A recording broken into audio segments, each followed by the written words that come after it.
जय गंगे मैया दोस्तों। आज की इस वीडियो में आपको हिंदू धर्म के सबसे पवित्र यात्रा हरिद्वार ऋषिकेश की संपूर्ण जानकारी देने वाला हूँ और आप 2 से 3 दिन में बहुत ही कम पैसों के साथ हरिद्वार ऋषिकेश के सभी पवित्र स्थान कैसे घूम सकते हैं पूरी जानकारी देने वाला हूँ। दोस्तों मैं उम्मीद करता हूँ आपकी हरिद्वार ऋषिकेश की यात्रा के दौरान ये वीडियो आपको बहुत मदद करेगी। दोस्तों अगर चैनल पर नए हो तो चैनल को सब्सक्राइब करके बेल आइकन दबा देना। हमारे चैनल पर ऐसी ही धार्मिक वीडियोस आती रहती है। सबसे पहले बात करते हैं कैसे पहुंचे। दोस्तों हरिद्वार शहर भारत के सभी बड़े शहरों से सड़क मार्ग तथा रेल मार्ग से अच्छी तरह जुड़ा हुआ है। आपको भारत के सभी बड़ी शहरों से डायरेक्ट ट्रेन मिल जाएगी और भारत के प्रमुख शहरों से आपको डायरेक्ट बस भी मिल जाएगी।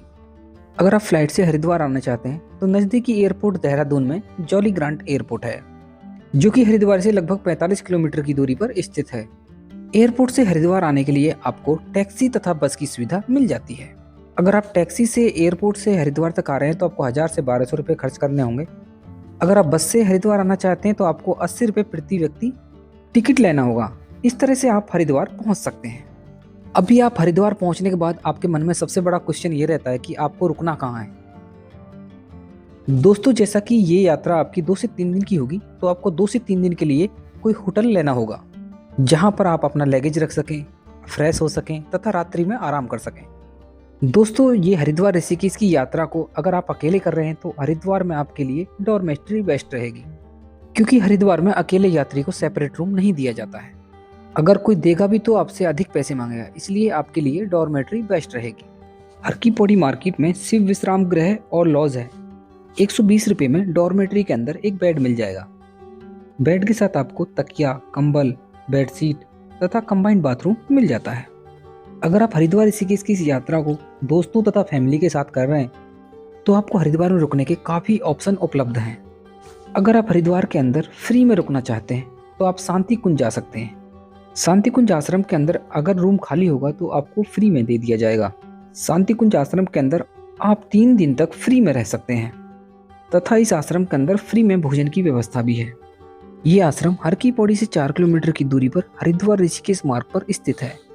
अगर आप शांति कुंज आश्रम में नहीं रुकना चाहते या वहाँ पर रूम खाली नहीं है या फिर आप हर की पौड़ी के आसपास रुकना चाहते हैं तो आप हर की पौड़ी के पास स्थित श्री जयराम आश्रम, पंजाब सिंध क्षेत्र तथा अग्रवाल भवन में आप रूम लेकर रह सकते हैं।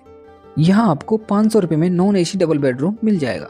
अगर आपके पास पैसे की कोई समस्या नहीं है तो पूरे हरिद्वार में लगभग 400 छोटे बड़े होटल हैं, तो आप अपनी इच्छा अनुसार किसी भी होटल में रूम लेकर रह सकते हैं। होटल के अंदर आपको 800 रुपये से 3000 रुपये के बीच रूम मिल जाएगा। दोस्तों भी बात कर लेते हैं खाने की। खाने की बात करें तो हरिद्वार के अंदर आपको किसी तरह के खाने की समस्या नहीं होगी, क्योंकि हरिद्वार में पूरे देश से श्रद्धालु पहुंचते हैं। इसलिए यहाँ पर सभी प्रकार के भोजन जैसे north Indian, south Indian, Rajasthani, Gujarati, Marathi आसानी से मिल जाएगा। हरिद्वार के अंदर आपके स्वादानुसार भोजन की थाली 50 रुपये से लेकर 250 रुपये तक मिल जाती है। अगर आप स्ट्रीट फूड खाने के शौकीन हैं तो हरिद्वार के स्ट्रीट फूड बहुत प्रसिद्ध हैं। आप हरिद्वार के स्ट्रीट फूड को भी टेस्ट कर सकते हैं। हरिद्वार हर की पौड़ी के पास 2 प्रसिद्ध दुकान हैं, मोहनपुरी वाला तथा चोटी वाला। इन दोनों दुकानों पर बनने वाला भोजन भी आप टेस्ट कर सकते हैं। अभी बात कर लेते हैं हरिद्वार में कहाँ कहाँ घूमें। दोस्तों मैं मान के चलता हूँ रात को आप हरिद्वार पहुँच जाते हैं। रात को हरिद्वार पहुँचने के पश्चात आप अपने होटल या डॉर्मेट्री में रात्रि विश्राम करना। सुबह जल्दी उठकर फ्रेश हो जाना और 6 बजे तक हर की पौड़ी पहुंच जाना। हर की पौड़ी हरिद्वार का सबसे पवित्र घाट है।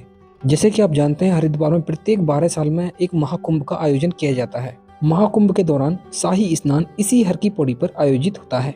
हर की पौड़ी पर स्नान करने के पश्चात आप नाश्ता कर लेंगे। नाश्ता करने के लिए हर की पौड़ी मार्केट में काफ़ी दुकानें हैं।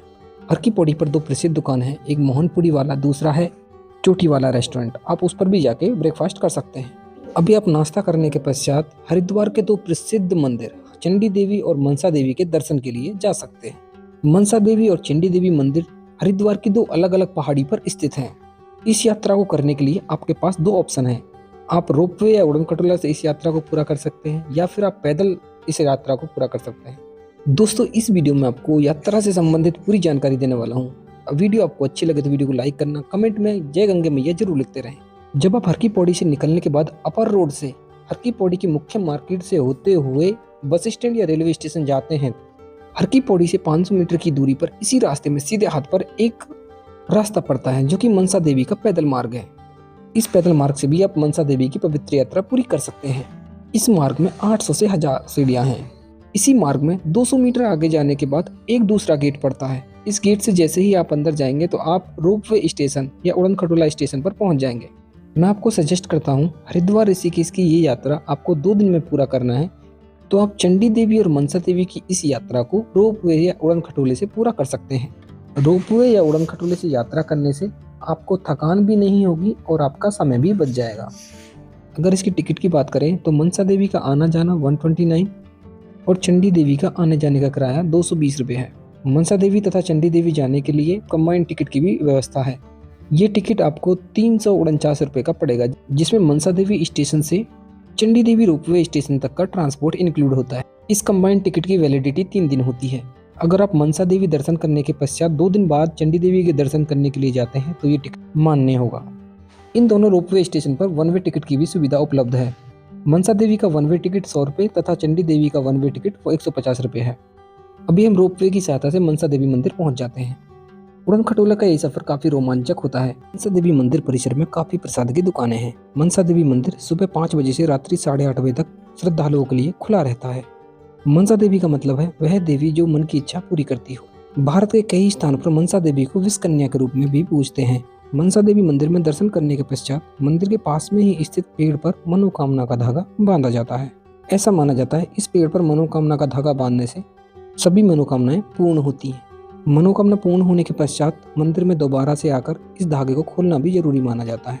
इसके पश्चात मंदिर प्रांगण में स्थित और भी अन्य मंदिरों के दर्शन करते हैं, जैसे वैष्णो देवी मंदिर। इस प्रकार मंदिरों के दर्शन करते हुए मंदिर से हम बाहर निकल जाते हैं। अभी हम नीचे आने के पश्चात चंडी देवी के लिए ट्रांसपोर्ट लेकर चंडी देवी स्टेशन पहुंच जाते हैं। चंडी देवी से उड़न खटोला लेकर हम माँ चंडी देवी की यात्रा शुरू कर देते हैं। चंडी देवी के इस उड़न खटोले का मार्ग बहुत ही रोमांचकारी है। इस उड़न खटोले के सफर में आपको गंगा मैया तथा पहाड़ों के सुंदर सुंदर दृश्य देखने को मिलते हैं।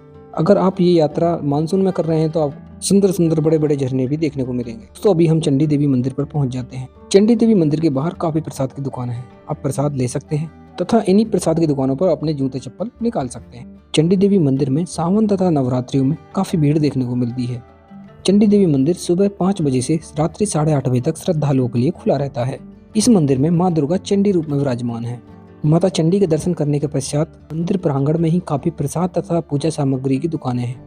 यहाँ से आप घर के लिए प्रसाद तथा पूजा सामग्री की सामान ले सकते हैं। मंदिर के बाहर के प्रांगण में यहाँ पर कुछ खाने पीने की भी दुकानें हैं। यहाँ पर आप लंच कर सकते हैं। यहाँ पर आपको लंच 90 रुपये या 100 रुपये की थाली मिल जाती है। लंच करने के पश्चात आप उड़न खटोले से नीचे आ जाएंगे। इस प्रकार हमारी मनसा देवी और माँ चंडी देवी की यात्रा पूरी होती है। अभी हम चंडी देवी उड़न खटोला स्टेशन से ही ऑटो पकड़कर दक्ष प्रजापति मंदिर चले जाएंगे, जो कि हरिद्वार का सबसे प्राचीन मंदिर और कनखल में स्थित है। ये ऑटो वाला आपसे 50 रुपये प्रति व्यक्ति किराया लेगा। ये है दक्ष प्रजापति मंदिर। इसे दक्षेश्वर महादेव के नाम से भी जाना जाता है। इस मंदिर का नाम सती के पिता राजा दक्ष के नाम पर पड़ा था। पौराणिक कथाओं के अनुसार राजा दक्ष ने यहाँ पर एक यज्ञ का आयोजन कराया, जिसमें भोलेनाथ को आमंत्रित नहीं किया, जिससे शिवगणों ने इसका विरोध किया। शिवगणों ने राजा दक्ष की गर्दन भी अलग कर दी थी। उसके बाद राजा दक्ष ने भोलेनाथ से माफी मांगी और इसी स्थान पर विराजमान होने के लिए प्रार्थना की। ऐसा बताया जाता है इस स्थान पर सावन के महीने में भगवान शिव कैलाश से उतरकर यहीं पर विश्राम करते हैं। दक्षेश्वर महादेव मंदिर सुबह 5:30 बजे से रात्रि 8:30 बजे तक श्रद्धालुओं के लिए खुला रहता है। दक्षेश्वर महादेव के दर्शन करने के पश्चात आप ऑटो पकड़कर हर की पौड़ी पहुंच जाते हैं। अभी हम हर की पौड़ी पर आयोजित होने वाली विश्व प्रसिद्ध गंगा आरती देखेंगे। इस गंगा आरती को देखने के लिए देश विदेश से लाखों श्रद्धालु हर की पौड़ी पहुंचते हैं। विश्व प्रसिद्ध गंगा आरती के समय भक्तिमय माहौल देखकर आप भी इसमें खो जाते हैं। संध्या आरती शुरू होने से पहले मंत्रोच्चारण होता है। उसके बाद मुख्य आरती शुरू होती है।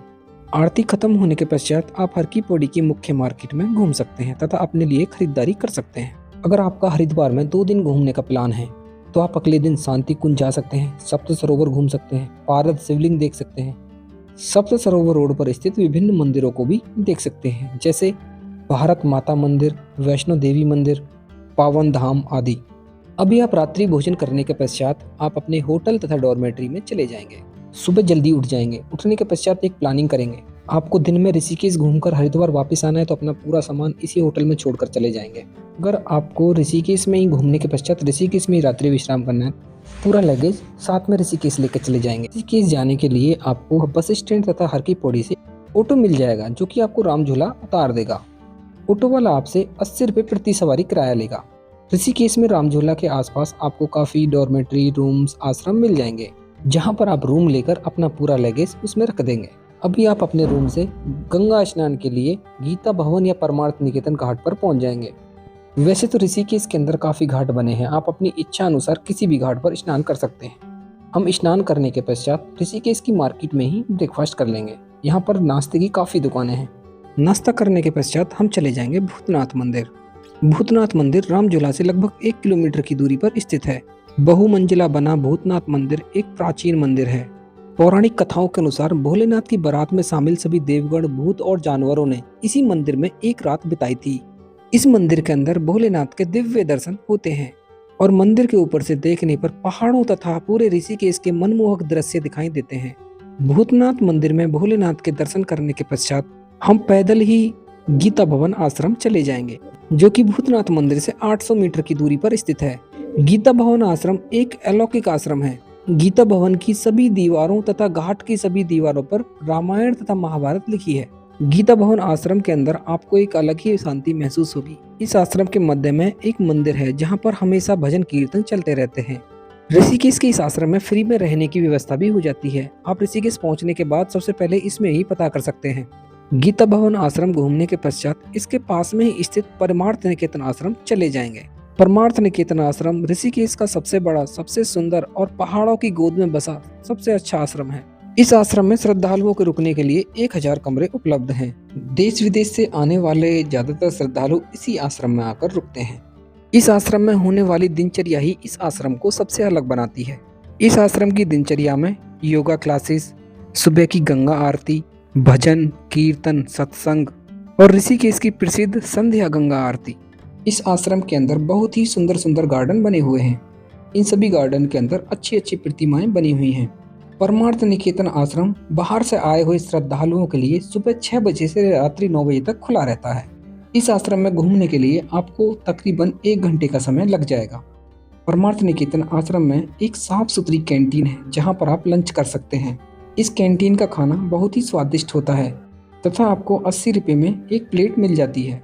दोपहर का खाना खाने के पश्चात आप चले जाना परमार्थ निकेतन घाट पर।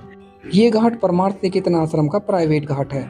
इस घाट पर लगी भोलेनाथ की मूर्ति सभी घाटों से बिल्कुल अलग बनाती है। दूर दूर से ऋषिकेश आने वाले सभी श्रद्धालु परमार्थ निकेतन घाट जरूर पहुंचते हैं और इन यादों को अपने कैमरे तथा मोबाइल में कैद करते हैं। परमार्थ निकेतन घाट पर एक बजरंगबली की मूर्ति भी लगी है। परमार्थ निकेतन घाट पर घूमने के पश्चात हम जानकी झूला पहुंचते हैं। जानकी झूला से हम गंगा तथा पहाड़ों के सुंदर सुंदर दृश्यों को देखते हुए गंगा को पार करते हैं।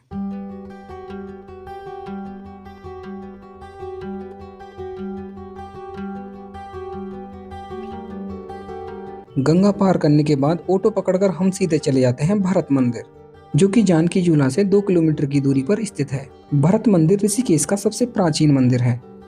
भरत मंदिर का निर्माण 12वीं शताब्दी में आदि गुरु शंकराचार्य ने कराया था। भरत मंदिर सुबह 5 बजे से दोपहर 12 बजे तथा शाम 4 बजे से रात्रि 9 बजे तक भक्तों के लिए खुला रहता है। भरत मंदिर के परिसर में 250 साल पुराना पीपल तथा बेलपत्र का पेड़ है। इस मंदिर की खुदाई में मिले अवशेषों से एक म्यूजियम बनाया गया है। अभी हम भरत मंदिर के दर्शन करने के पश्चात पैदल ही त्रिवेणी घाट पहुंच जाते हैं, जो कि भरत मंदिर से 300 मीटर की दूरी पर स्थित है। त्रिवेणी घाट ऋषिकेश का सबसे पवित्र घाट है। हिंदू मान्यताओं के अनुसार त्रिवेणी घाट पर हिंदू धर्म की 3 पवित्र नदियों गंगा, यमुना, सरस्वती का संगम होता है। त्रिवेणी घाट पर स्नान करने से पापों का नाश होता है। त्रिवेणी घाट को पेशवा बालाजी बाजीराव ने 1748 ईस्वी में बनवाया था। त्रिवेणी घाट पर होने वाली गंगा आरती देश विदेश में प्रसिद्ध है। पेशवा बालाजी बाजीराव ही पहले इंसान थे जिन्होंने त्रिवेणी घाट पर गंगा आरती की थी। देश विदेश से आए हजारों श्रद्धालु यहाँ पर गंगा आरती के लिए पहुँचते हैं। यह माना जाता है त्रिवेणी घाट पर होने वाली संध्या आरती में शामिल होने से ही मोक्ष की प्राप्ति होती है। तो दोस्तों, 2 दिन की हरिद्वार ऋषिकेश की यात्रा हमारी यहीं पर समाप्त होती है। अभी हम बात कर लेते हैं 2 दिन में आपका कितना खर्चा होने वाला है। सबसे पहले बात करें होटल का खर्चा। अगर आप डॉर्मेट्री में रहते हैं तो 120 रुपये पर नाइट, अगर होटल में रहते हैं तो आपको मुश्किल से 300 रुपये पर नाइट पड़ेगा, क्योंकि होटल में 2 लोग रहेंगे और रूम आपको 600 रुपये तक आसानी से मिल जाएगा। 2 दिन होटल का हो गया 600 रुपये। 2 दिन का भोजन का लगाएं तो 600 रुपये प्रति व्यक्ति 2 दिन में बड़े आराम से खा लेगा।